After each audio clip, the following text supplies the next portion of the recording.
दोस्तों आपसे एक सवाल पूछता हूं, अकल बड़ी या भैंस? अच्छा, इसको दूसरे तरीके से पूछ सकते हैं, नंबर बड़ी या वैल्यू? कमेंट सेक्शन में जरूर बताना। टिकटॉकर वर्सेस यूट्यूबर, तो कैसे हैं आप लोग? नमस्कार दोस्तों, आप देख रहे हैं दिनेश टॉक्स। इसे देखना तो बनता है।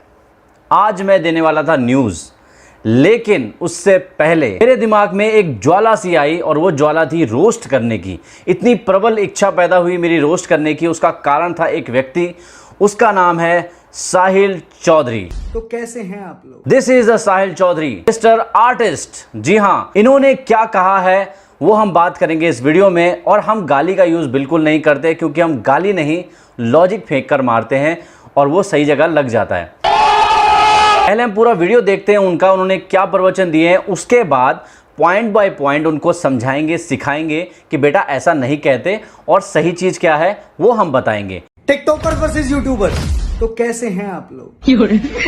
अबे तुम कंटेंट की, कम्युनिटी की और टिकटॉक की इतनी बातें तुम कर रहे हो। सबसे पहली बात तो तुम मुझे ये बताओ कि तुम खुद टिकटॉक पे क्या कर रहे हो?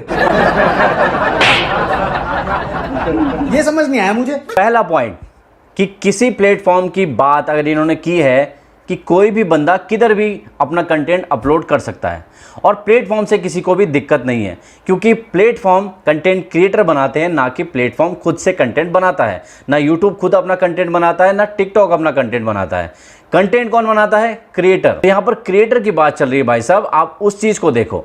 और किन लोगों का मजाक बनाया जा रहा है जो मजाक बनाने के लायक है। मैंने देखा यार, फैजल को रोस्ट कर रहे हैं, रिवॉल्वर रानी को रोस्ट कर रहे हैं, सौम्या को रोस्ट कर रहे हैं, फैजू मंजूर को रोस्ट कर रहे हो। जो अच्छे क्रिएटर हैं टिकटॉक के ऊपर, बिल्कुल भी उनका कोई भी मजाक नहीं बना रहा है, उनकी रिस्पेक्ट हो रही है हर जगह। अपने डांस का टैलेंट दिखा रहा है, मतलब जितने भी अच्छे टैलेंटेड क्रिएटर हैं टिकटॉक पर उनकी सब रिस्पेक्ट कर रहे हैं।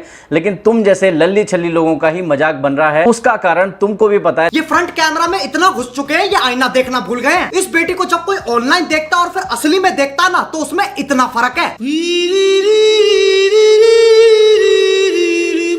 तुम्हारा तो कैरियर ही नकली फिल्टर लगाकर चल रहा है, तो क्या कर सकते हैं। अब देखते हैं कि दूसरा पॉइंट क्या कहा है भाई साहब ने। थोड़ा टिकटॉक, इंस्टाग्राम पे आ जाओ। जितने तुम सबके मिला जुला गए ना, उतने कैसे कहते हैं? फैजू फैजू बात की भाई साहब ने इंस्टाग्राम की। और एक वीडियो में आपको दिखाता हूं जो सिद्धार्थ कनन के साथ मिस्टर फैजू का हुआ था इंटरव्यू।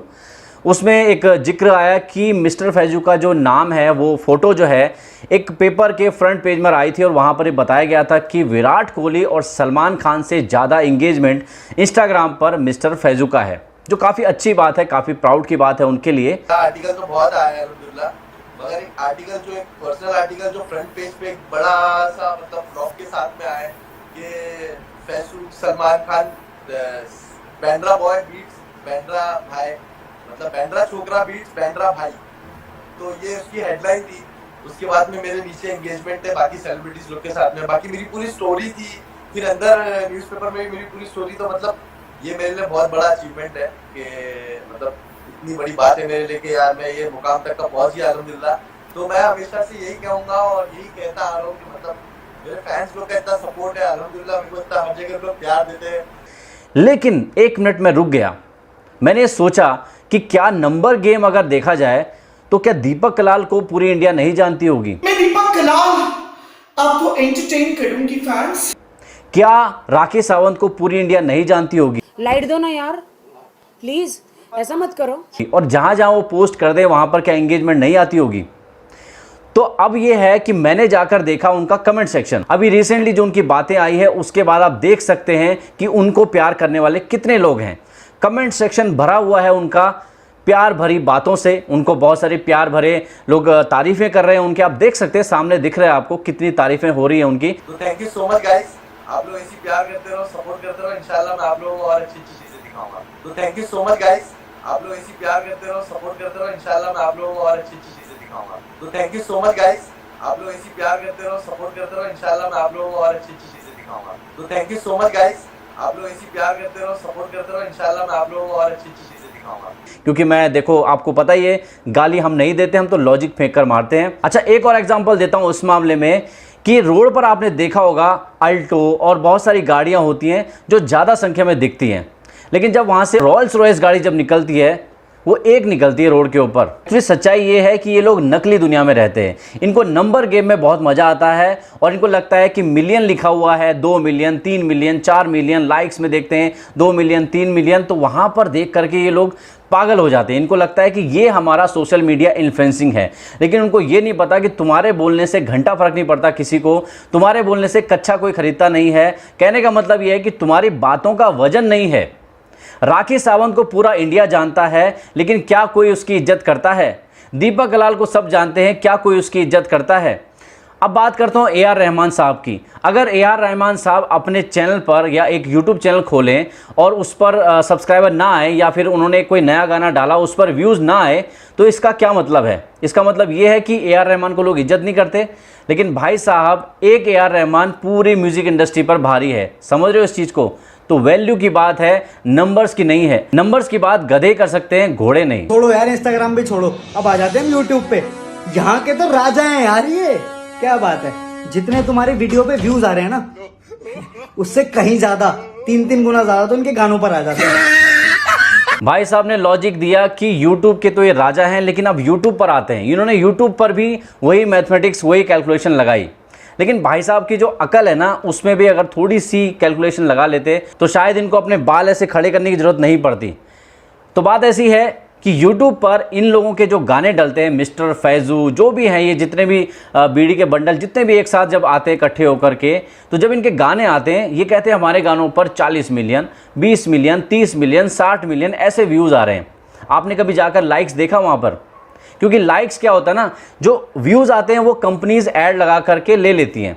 और ऐड लगाना गलत नहीं है, क्योंकि कंपनी को जो भी सिंगर है उसके गाने को पहुंचाना है, अपने गाने को पहुंचाना है, तो कंपनीज करती हैं प्रमोशन, वो उनके अपने करने का तरीका है।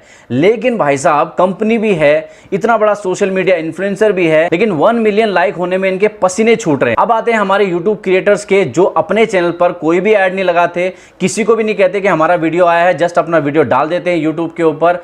उनका इंगेजमेंट देखो आप, किसी भी वीडियो में अगर 12 मिलियन व्यूज भी है ना, तो उस पर भी 1.5 मिलियन लाइक हो जाते हैं। और आप कमेंट सेक्शन भी चेक कर सकते हो। कमेंट सेक्शन में जितनी तारीफें होती हैं, इतनी गाली देते हैं, सब कहते हैं कि गाली देते हैं, ये करते हैं, वो करते हैं, उनके उसमें तारीफ की भरमार होती है। और तुम लोगों के गाने आते हैं तब भी वहाँ गालियाँ होती हैं। तुम्हारे जो मिस्टर फैजू हैं, अपने इंस्टाग्राम पर हाई एंगेजमेंट है, वो हाई एंगेजमेंट जरा एक बार चेक कर लो, आपको पता चल जाएगा कि वहाँ पर कितनी ज़्यादा आवभगत करते हैं लोग इनकी। ये केवल नंबर पर खेलते हैं, इनको लगता है कि नंबर होने से इनकी वैल्यू बढ़ गई है। इतनी प्यार से तुम्हें समझाया यार भाई ने। Let's get together, focus on creating a good content. Let's not hate, let's create. मैं भी एक क्रिएटर हूँ। लोगों की 15 सेकंड की साउंड मेरे लिए एक पूरी मेरी रात की मेहनत होती है। इज्जत किया करो सबकी। अब इन्होंने वीडियो यूज किया आवेश दरबार का। जब मैंने आवेश दरबार का वीडियो देखा था, मुझे लगा था भाई ने थोड़ी बहुत सेंसिबल बात की है, और मुझे कहीं ना कहीं ये जरूर लगा था कि इसने बायस बात कही है टिकटॉक की तरफ, और मैंने कहा भी था वीडियो में। लेकिन अब जाकर आप उस वीडियो पर जाकर देखेंगे तो 80,000 तो लाइक हैं और 1,30,000 डिसलाइक हैं। कहाँ है वो इंगेजमेंट, कहाँ है वो फैन फॉलोइंग, कहाँ है वो फेस वैल्यू? तो वैल्यू की बात हो रही है, तुम्हारे नंबर की बात नहीं हो रही है। भाई साहब, एक एग्जांपल और दूंगा। अगर आलू मार्केट में ज्यादा दिख रहा है, ज्यादा बिक रहा है, इसका मतलब ये नहीं है कि वो आम से ज्यादा मीठा हो गया है। अब पूरा वीडियो देखने के बाद मुझे लगा इस भाई को पंप किसने दिया, इंजेक्शन किसने दिया, जो इसको ये वीडियो बनानी पड़ी। फिर मेरी नजर गई इस फोटो पर। गौर कीजिए दोस्तों, ये पावर यहीं से आ रही है, और भाई के चेहरे पे चमक देखो, वो पावर लेने के बाद कितनी चमक गई है। और इसके भी कमेंट सेक्शन में जाकर देखो कितना प्यार, कितना फूल बरसा रहे हैं लोग इसके एंगेजमेंट में। इसके बाद जो सेकंड फोटो मैंने देखी वो है भाई साहब इनकी, ये है अदनान जी। इनकी वजह से भी इनको ये इंजेक्शन लगा है। तो आप देख सकते हैं कि ये पावर इनको कहां से मिल रही है। आपने देखा होगा कोई मिल गया फिल्म में जो जादू का कैरेक्टर रहता है, उसको एनर्जी कहां से मिलती है? धूप से। लेकिन इन साहिल भाई साहब को धूप कहां से मिल रही है, एनर्जी कहां से मिल रही है? टीम 07 से। तो कहने का मतलब यह है कि उनका साथ देने के चक्कर में अपनी भी लुटिया डुबा रहे हैं। दोस्तों, इज्जत और इंसल्ट में एक ही फर्क है कि एक बनाई जाती है और एक होती जाती है, होती जाती है, होती जाती है। तो इनकी हरकतों की वजह से इनकी जो इंसल्ट है वो होती जा रही है, होती जा रही है, होती जा रही है, होती जाएगी।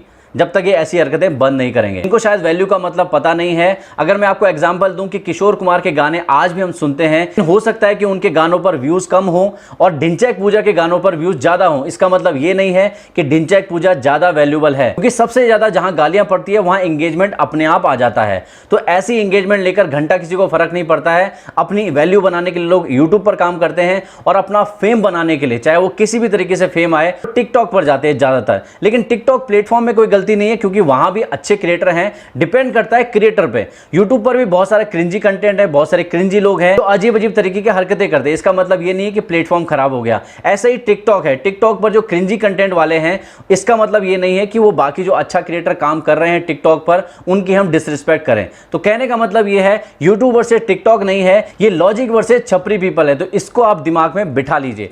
तो भाई बात ऐसी है, ये वीडियो जो मैंने पूरा बनाया है, साहिल भाई साहब को शायद समझ में आ गया होगा, और उनको नहीं समझ में आ गया है तो कमेंट सेक्शन में बताइए अपने विचार और इस वीडियो को शेयर कर देना। अगर ये बात आपको समझ में आ गई है तो इसका मतलब ये है कि आप इसको शेयर करेंगे तो ज्यादा से ज्यादा लोगों को समझ में आएगी और वो भी अपना प्यार बरसाएंगे। देखो, मेरा मकसद कभी भी किसी को डिसरिस्पेक्ट करना नहीं होता है। मैं हमेशा चाहता हूं कि जो बात चल रही है लॉजिक की, उसको लॉजिक से ही जवाब दिया जाए, और जो आज मैंने कोशिश की है। आई होप आपको मेरी बात समझ में आ गई होगी। तो बस दोस्तों, अभी के लिए इतना ही। मिलता हूं नेक्स्ट वीडियो में, तब तक के लिए